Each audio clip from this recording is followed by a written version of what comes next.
So yan, good morning. At day 2 na ang paggawa natin. Tapusin ko muna itong kisame. Yan. Para makapag focus tayo sa tiles. Tapos yung ilalim ng lababo, ayun. Ito tiles din yan. Yung mga lumang tiles lang ang ikakabit natin doon. Yung mga dati. Pag nangyari natin yun, isame, pwede na tayong lumipat dito sa kwarto. Nakataas nitong kwarto. Tataas natin siya ng mga 2 cm para dito kasi binabaha itong lugar na to. Kasi dyan sa likod na yan, mataas yan, tambak daw yan. Kaya pagka umulan ng malakas, yung tubig nasisiksik, pumapasok dun sa mga bitak-bitak na yon. O kailangan mapigil yung tubig doon. Itong tiles na to, yan ang pagka-layout nya, hindi siya pantay. Ang ginawa ng nag-tiles dyan, in-slope nya papunta sa CR para kung sakaling umulan ulit ng malakas at bumaha, hindi siya bababa rito. Pero may tumatagas pa rin daw dito sa baba na to. Kaya yung tubig niyan papunta dun sa may CR, papasok. So ngayon gagawin natin, iaangat din natin tong kwarto para kung bumagsak man dito, hindi na siya papasukin. Kung hindi mapigil yung nandun sa may ilalim ng babo, sana mapigil. Yun ang waterproofing ni Makmak nung bago kami umuwi nung nakaraan, nung galing kami dito.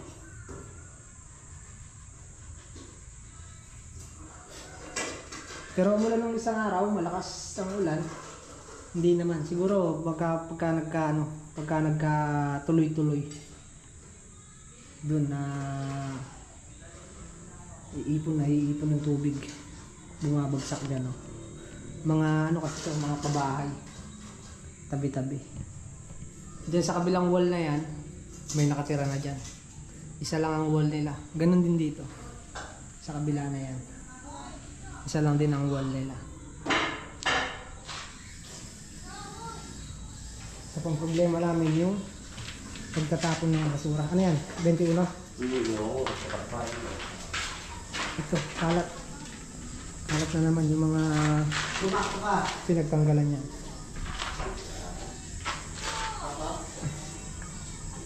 Kailangan maalis. Okay, pa-deliver tayong buhangin. Order sila Makmak.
So ayan, at ito na yung ating buhangin deliver.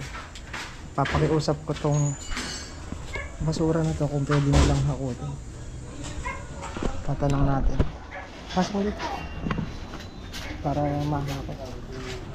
Boss! May request sana ako sa'yo eh. Pwede bang kuha niyan? Pahakot natin. I-ano ko na lang kay boss, kay ma'am. Oh, Kasi hanapan pa ng lagayan niya. oh, mga...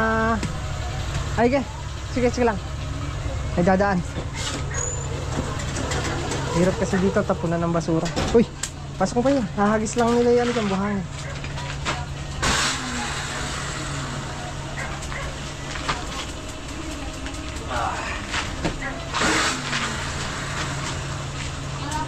Kailangan kasi truck talaga maghakot nito. Dahil, mabibigat. Kung pinagsinsila nito.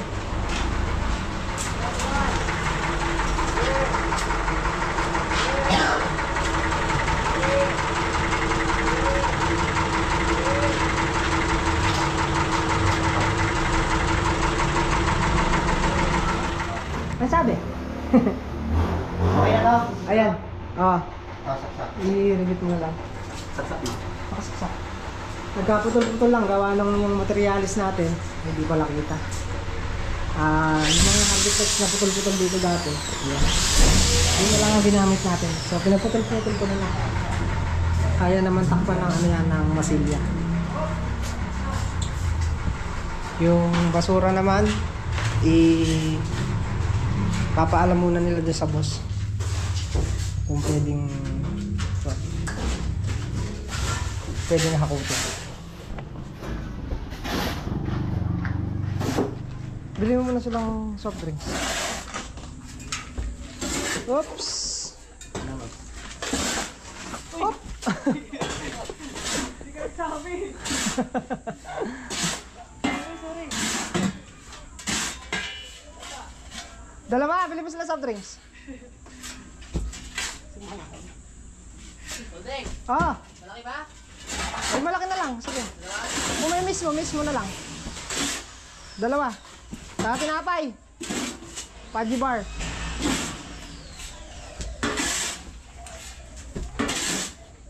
Yan kasi sa amin, pag ganyan,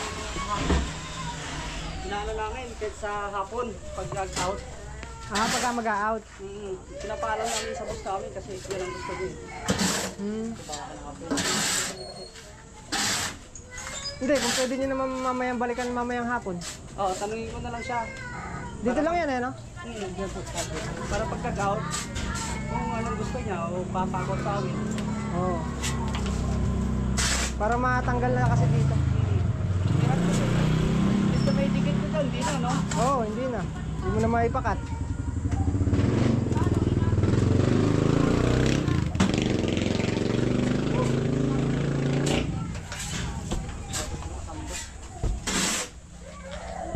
Init eh. Ay, okay na. Hindi lang kita, madilim.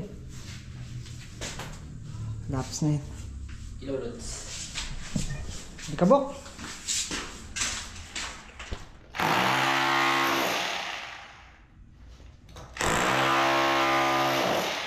Yan, magsisimula na kami ng tiles sa isang kwarto. Hindi na namin titik-tik.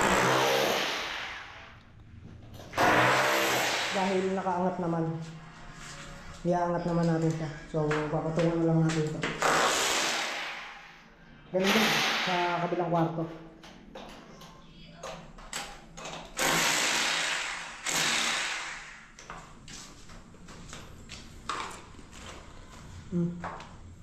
Okay yan.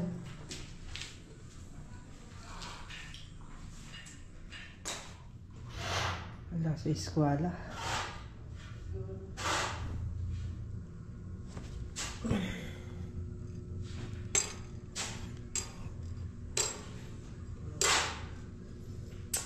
Dayain na lang natin papunta konti doon.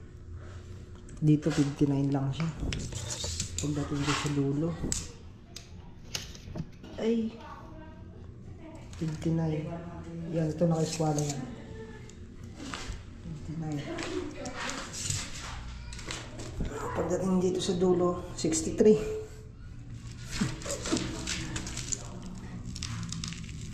63 na siya. Ngayon, adjust na lang natin doon para hindi na magkasoroho ng maliit doon. Ay. Yan o. Nagkakasoroho pa siya. Saan dito? Kahit na rin ah. Saan natin tayo sa? 60. Suro. Wala sa eskwala ka na. Daya na tayo. Adjust na lang tayo doon. Dito siya magkakaproblema. Dito siya magkakaproblema. 36.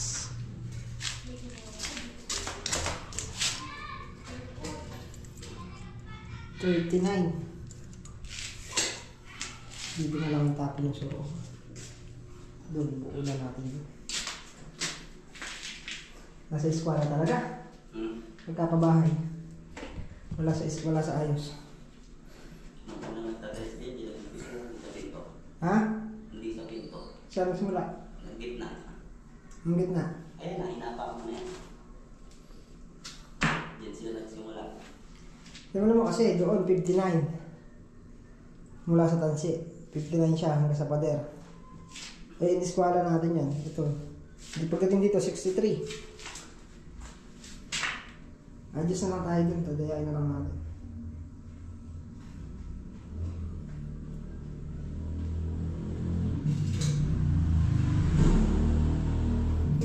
Daya. Buti na lang marunong ang daya si Makmak. Madaya ka, Mak? Ba't tinibag mo yun? Eh, tatamaan eh.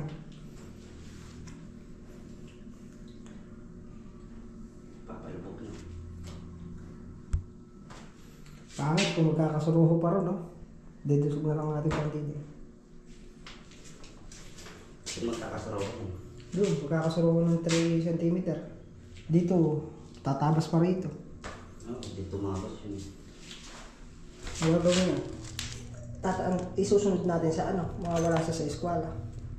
Isusunod mo na lang siya dito. Oo, susunod ko muna siya dito sa pader para wala nang suruho. Sa dati. Mawawala nga lang sa eskwala yan. Mabalik sa dati. Kaya ganyan na naging layout ng anak. Oo, ito na yung sundan mo. Yun lang naman yung paraan niya. Ahay! Ito, susundan mo yan. Pinatag dati. Dati magiging latag. Dinaya din niya. Dito buo yan, ano? Dinaya din niya yung unang latag. Nakita mo naman yung mga tabas-tabas ako. Nandito lang yung tabas niya. Nalang naman sa roho rito maliit eh. Puro buo rito eh. Ang ginawa niya yan, katulad ng gagawin natin. Daya. Eh, doon siya kumuha ng mga maliliit. Daya ng konti. Saka dito. Yan. Kaya doon na lang isang bagsak na soro. Kasi tagulang mo. 1, 2, 3, 4. Hanggang naman yung mga kami. 4, 8, 12, 16. Bali 16 piraso ang isang kwarto. Dira! Ayan. At magsisimula na kami mag-tiles. Naghahalo lang sa Makmak. May mga metal paring dito na sobra. Mayroong nangangalakal. Bigay na lang natin. Wala nang paring doon? Ha? Yan na lahat yan?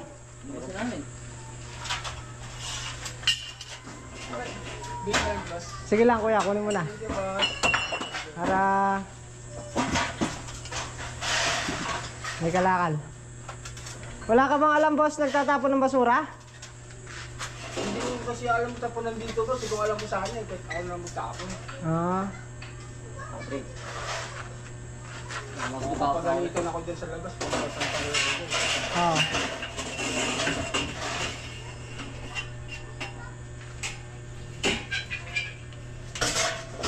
ako.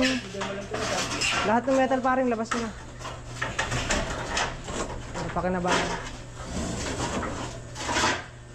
Doon sa loob, wala na?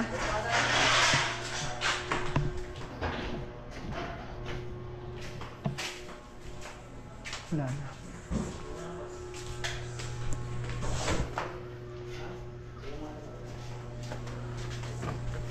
Wala ba tayo? Wala na. Hindi ba pa plastic to? Hindi ko plastic yun. Ganyan. Akala ko nasasa... Thank you boss ha. Sige lang. Baka kulang sako mo, may sako ko rito. Ano nga si boss? Hindi.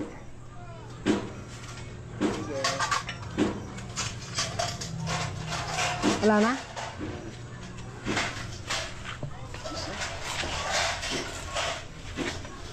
Sabi ka, Dre, ako gagawa ng po.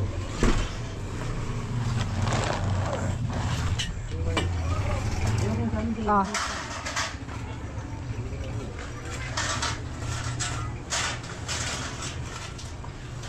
Yan yung lahaluan ng bato. Mamaya, haluan nyo ng bato. Kakapaksaan na yan.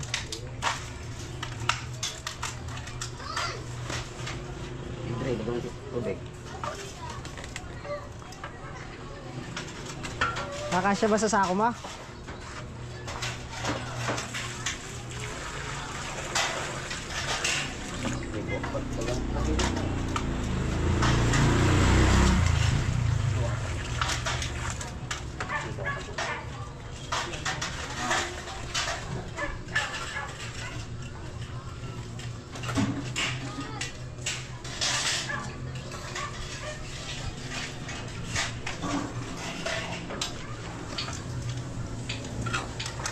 Pero walang tapunan talagang basura dito. Meron naman. Ano po yata siguro yun kasi labas yan eh. Pero hindi ko alam kung yung lagayan. Siguro mga ano may araw siguro gano'n na ano. May schedule, no? Tsaka ang alam ko rin umiikot din ang truck ng basura. Umiikot din ba dito? Opo, ang alam ko lang.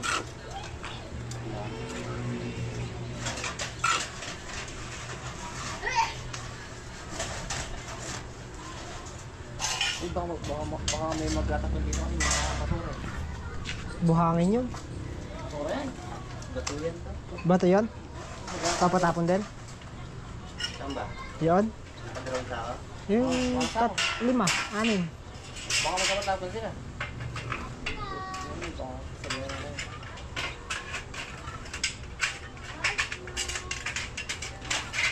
Dre, puno na yun, Dre.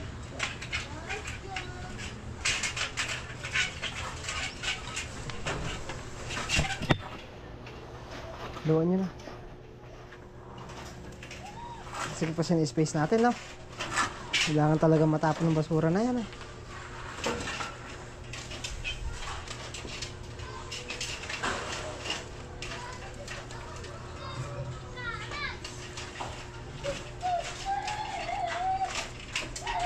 Dito na lahat. Wag.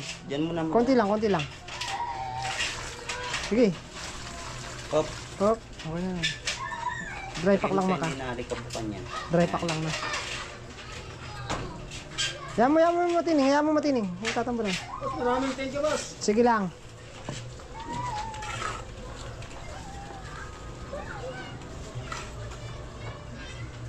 Bawi.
Ito na? Ha? Alin? Hindi pwede.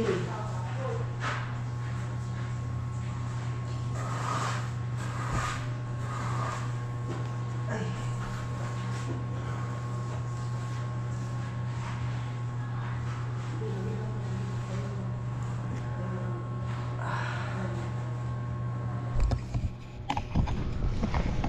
Ayan, di lang masyadong kita. Aray ko. Ayan na. Isang kwarto na tayo. Woo! Pagod! Pagod kayo? Ha? Isang kwarto lang tayo. Pagod kayo.